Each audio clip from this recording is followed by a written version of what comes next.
যারা এটা করেছেন তাদের বিরুদ্ধে কঠোর ব্যবস্থা নেওয়া হবে। আপনারা যেটা করেছেন খুবই খারাপ করেছেন। এখন আমাদের এছাড়া আর কিছু করার নেই। আমরা অলরেডি একটা জিডি করেছি, আমরা একটা মামলা করছি সাইবার ক্রাইম ডিপার্টমেন্টে।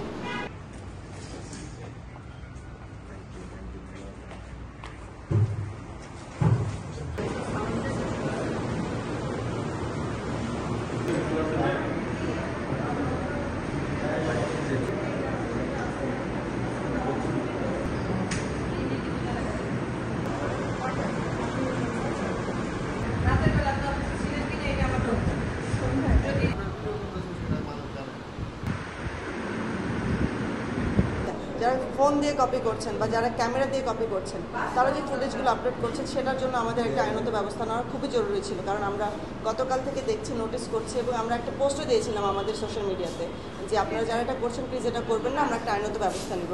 আজকে সকালবেলা যখন আমরা দেখলাম এটা টেলিগ্রামে ঘুরছে পুরো সিনেমার একটা কপি, তো এটা আমাদের জন্য আসলে এটা তো শুধুমাত্র সিনেমা ইন্ডাস্ট্রির জন্য না। আমরা যদি এভাবে করে আপনারা যদি কপি করে ফেলেন আর এভাবে করে যদি সিনেমাটা আপনারা পাইরেসি করেন, তাহলে তো আমরা সিনেমা বানিয়ে লাভ নেই ভাই।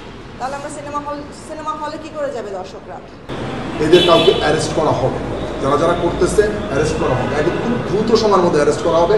আমাদের সাথে এইরকমই কথা হবে।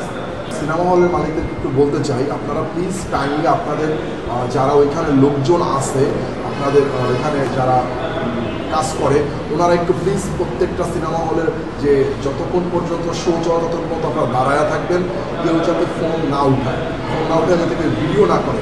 আপনাদের বিজনেস দেখেন, সিনেমাটা যদি আজকে পাইরেসি হয়ে যায় তাহলে সমস্যা কিন্তু আপনাদেরও হবে।